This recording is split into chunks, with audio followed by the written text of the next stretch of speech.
Well, first of all, I must thank my parliamentary colleagues. You know, a select committee constitutes members across the political spectrum. Right. Government, opposition, but all of them worked with the spirit that we are doing this for the nation, and they rose above party lines. They spoke in the interest of the taxpayer. They spoke in the interest of the job that we had on hand. And they all worked very hard. The Honorable Speaker also gave us a fabulous team. Many days burning the midnight oil. Right.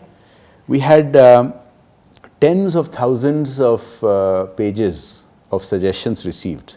And to boil all that down, to vet the new draft bill Absolutely. was hard work, but it's well worth it because, as you rightly said, this is the first big step based on which lots more will happen. Right. So, for example, under Prime Minister Modi, you've seen lots of changes. You know, you've seen lots of big new policies and acts, you know, starting with GST and many others.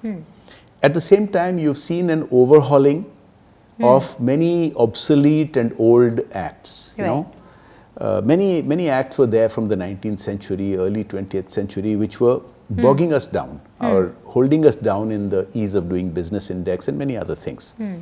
So, when Finance Minister Nirmala Sitharaman announced in Parliament that we are going to overhaul the old act. The old act from 1961 had more than 4,000 amendments.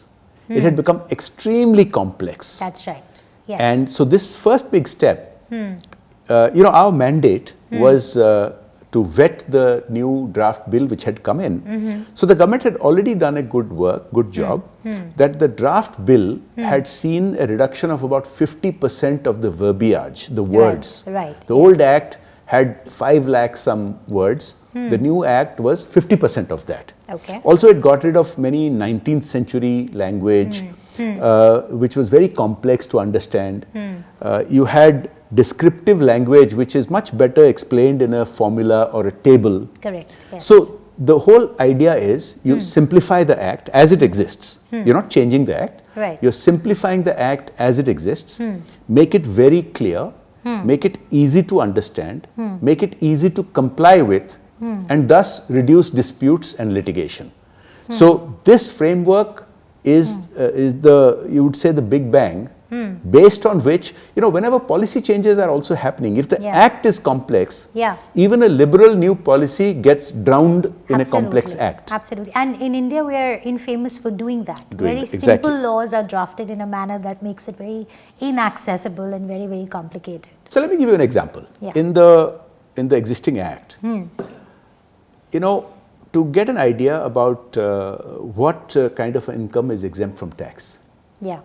Seems like a simple question, but the answer was very complex because there were, a dozen different references in different sections, in sub-clauses, and words like notwithstanding that, but heretofore this and that.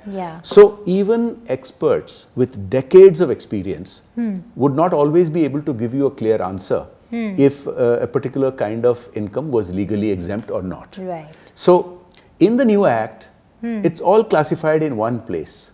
You go to, if you want to know what's an exempt income, it's listed in one place. And you don't need to be an expert. Any taxpayer can themselves look at it and understand it quite clearly.